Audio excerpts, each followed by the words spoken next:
Hello everyone, once again welcome to the adventures of Farmer Jack, and in today's video bringing you a special story, something which have fascinated Europeans since they started with their earliest ventures around the tip of Africa.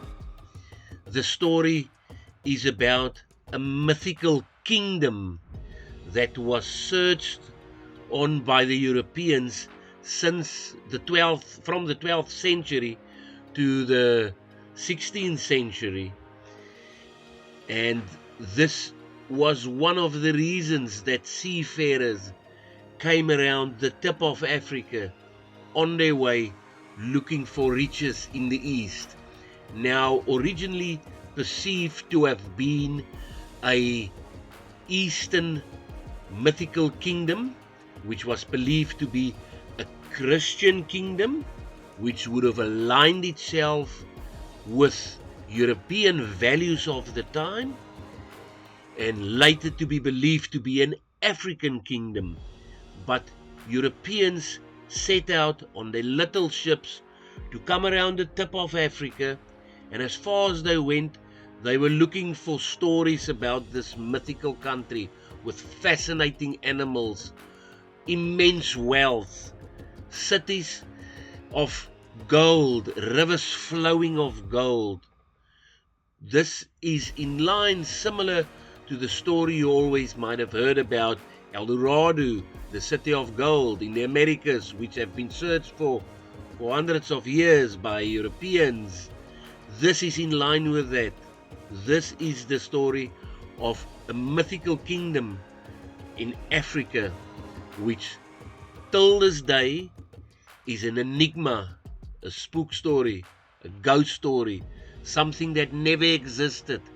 However, the search for this enigma, the country of this mythical king, that took about 500 years, have had to the effect that seafarers came around the tip of Africa, made it to the east, and started trading.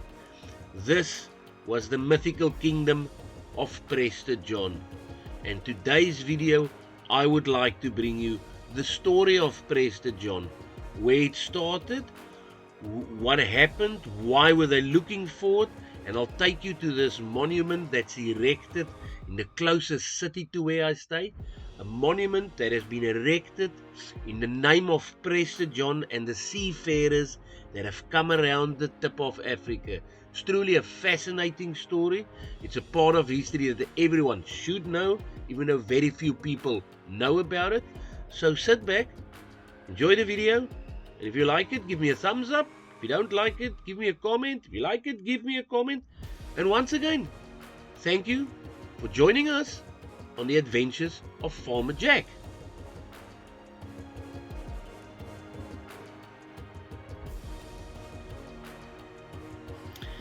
Imagine a world shrouded in mystery, where vast oceans remained uncrossed, and continents held secrets yet untold.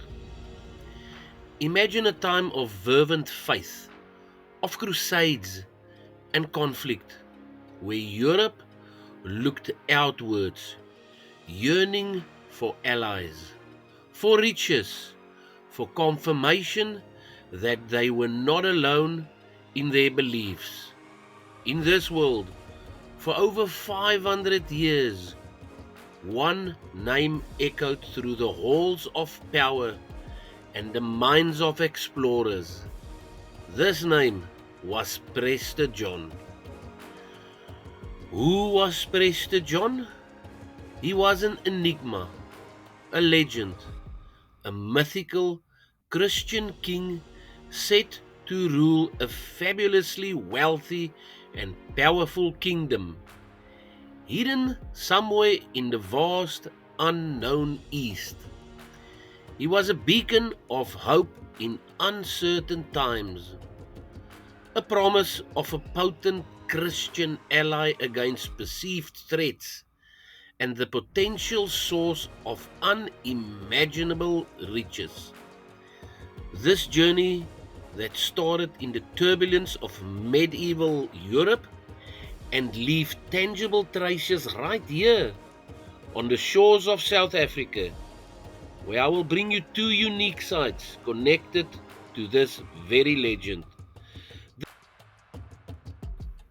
The Prester John Monument and the Dias Cross.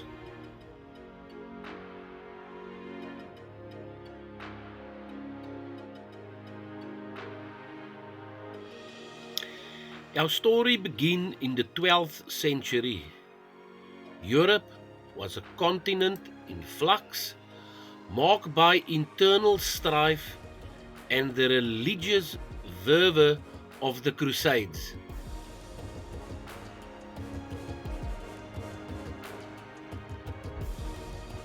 Campaigns aimed at reclaiming the Holy Land.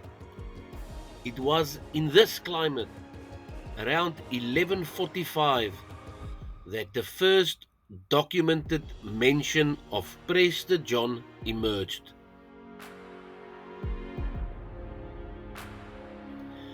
The German chronicler Otto of Friesling recorded an account he heard from Bishop Hugh of Jabala, a Syrian churchman. Bishop Hugh spoke of a powerful Christian priest and king named John, ruling in the Far East, somewhere beyond Persia and Armenia. This King John, possibly a descendant of the biblical Magi, was said to lead a population of Nestorian Christians. More importantly, he had reportedly won a great victory against the Persians and harbored intentions of marching west to aid the Crusaders in Jerusalem.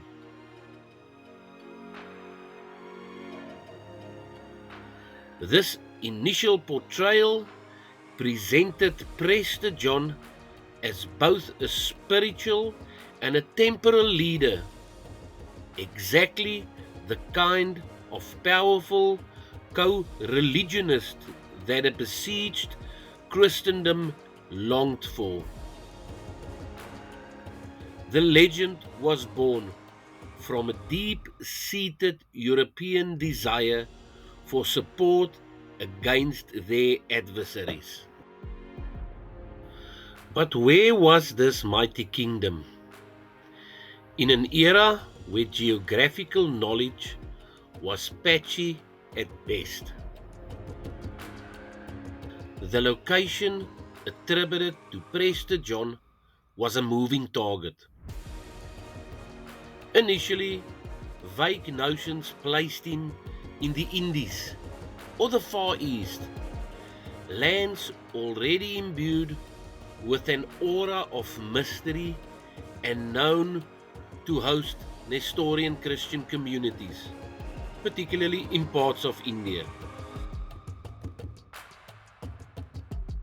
Later, as the Mongol Empire swept across Asia, some Europeans briefly speculated that Mongol leaders like Genghis Khan, or perhaps Tongdrul, known as Khan, might be Prester John, shifting his realm to Central Asia.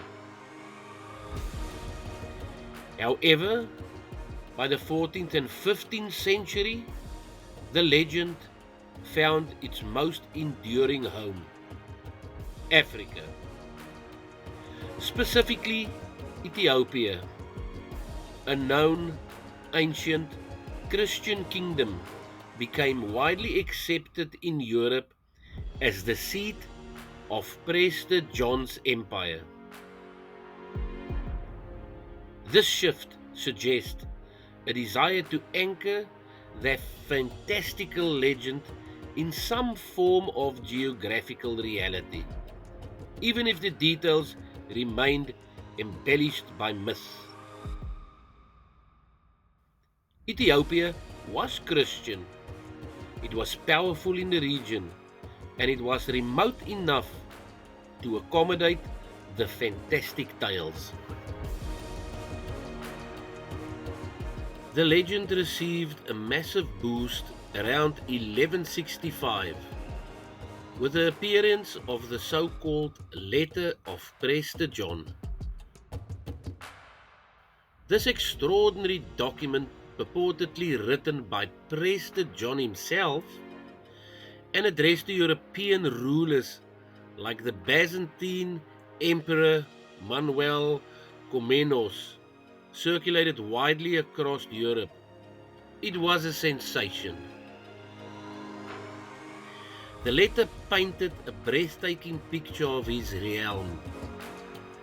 It spoke of rivers flowing with gold, forests filled with exotic beasts, mountains laden with precious gems.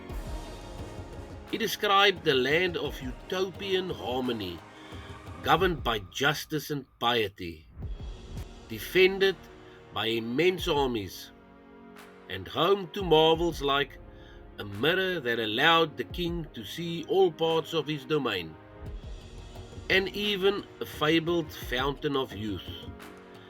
Fantastical creatures, griffins, salamanders, giants were said to roam this land.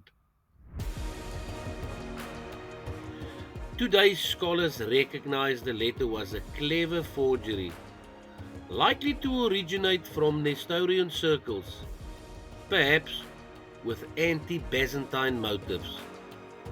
But in medieval Europe, it was largely accepted as genuine. It ignited imagination, fueled desires, and solidified the image of Prester John as an immensely powerful and wealthy monarch. It perfectly tapped into the medieval appetite for wonder and the strategic hope of a formidable Christian ally. What truly drove the century-long European fascination? The quest to find Prester John. It was a potent cocktail of motivation. Religiously, there was the earnest desire to connect with and potentially aid this distant Christian realm, to bolster the fight against the expansion of Islam, and perhaps even enlist his help in reclaiming holy sites. Politically and militarily, the prospect of an alliance with such a powerful king against common enemies, particularly the Muslim powers in the Middle East and North Africa, was incredibly alluring. And economically, the legendary wealth described in the letter was an irresistible lure.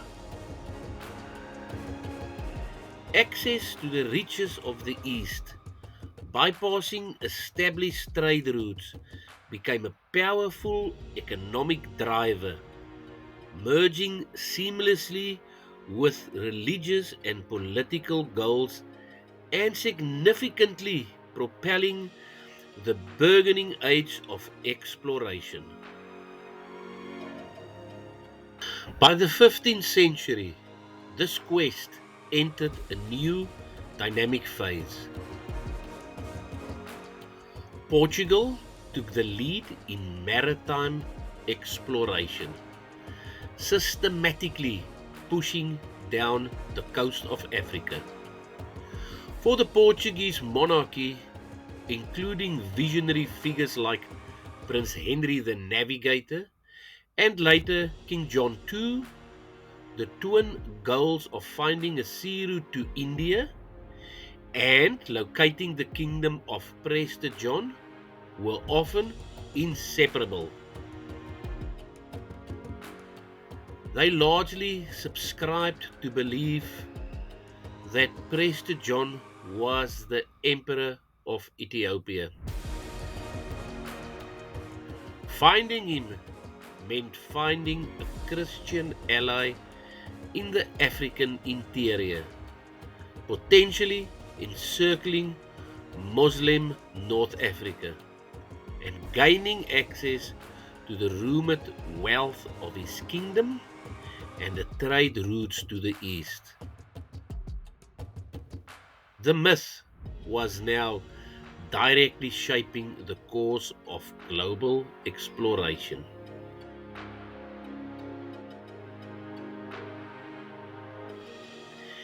Enter Bartholomew Dias.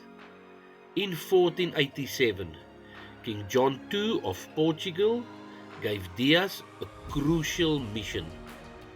Sail south, find the southern limit of Africa, open the sea passage to India, and significantly gather information about and potentially locate Prester John, believed to be ruling somewhere in the Indies, which by now strongly implied Ethiopia or its vicinity. Dias embarked on his historic voyage. Battling fierce storms, he sailed further south than any European before him, eventually rounding the treacherous southern tip of Africa, a cape he initially named the Cape of Storms, later renamed the Cape of Good Hope. To mark the existence of its voyage, to claim the land for Portugal, and perhaps in anticipation of being in the vicinity of lands connected to Prester John, Dias erected stone pillars topped with crosses known as padrios at key points along the coast. And it's a replica of one of these very markers that stands near Boknes in the Eastern Cape. This cross is a powerful, tangible link back to that era of daring exploration. It symbolizes not just the incredible navigational feat of opening the sea route to the east, but also that enduring, century-old hope woven into the very fabric of these voyages, the quest to finally find the elusive Prester John.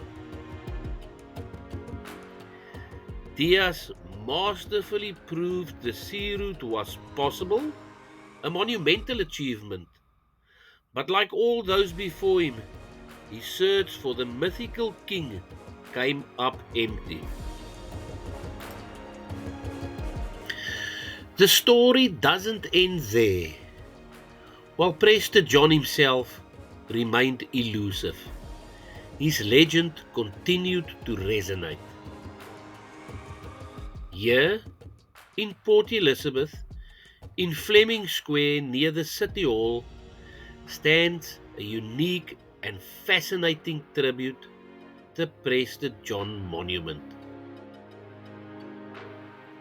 Unveiled in 1986 by the Portuguese ambassador, this memorial is explicitly dedicated not just to the Portuguese explorers who charted these coasts, men like Dias and Vasco da Gama who followed him, but also to the mythical king priest who inspired so much of their quest, Prester John himself. Look closely at the design. It features a prominent Coptic cross linking to the Ethiopian connection, and within the central circle, depictions of Prester John alongside a Portuguese navigator. This is believed to be the only monument in the world specifically portraying Prester John. It stands as a remarkable testament to how profoundly this legend impacted European aspirations and fueled the historical reality of Portuguese exploration along these southern African shores. The inscriptions here in Portuguese, English, isiXhosa, and Afrikaans speak volumes about the intertwined history and cultures that meet at this very point, all linked in part by the ghost of a mythical king.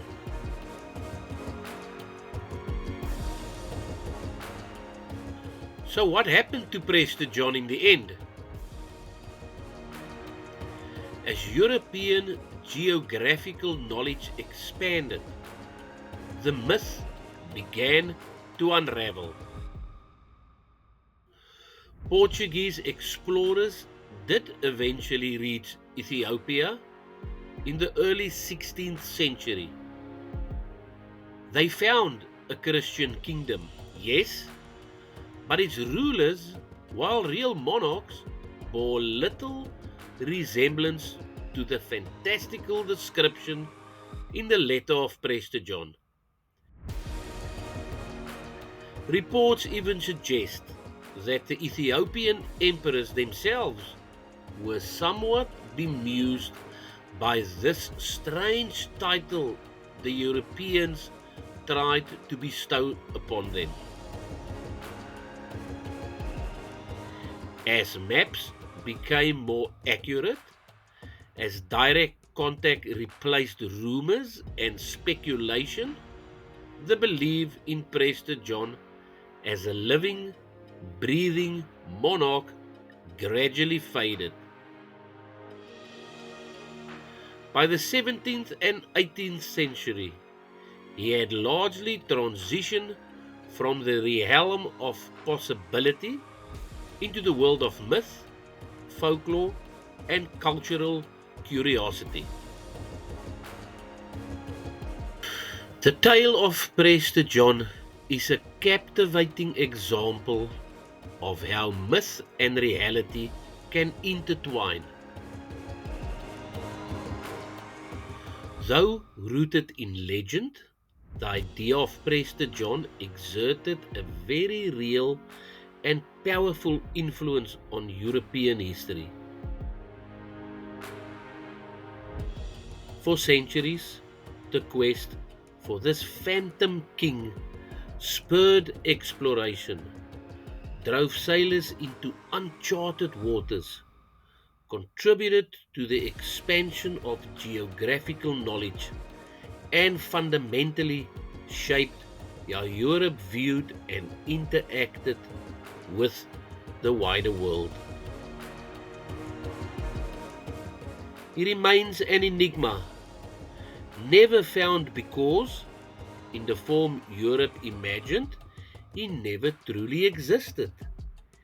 Yet, the enduring belief in him left an indelible mark on the map and on history. Visiting the Diaz Cross replica and the Prester John monument here in South Africa offers us a unique window into that past, connecting us directly to this incredible story, the legacy of a myth that once held the world in its thrall and pushed explorers to the very end of the earth.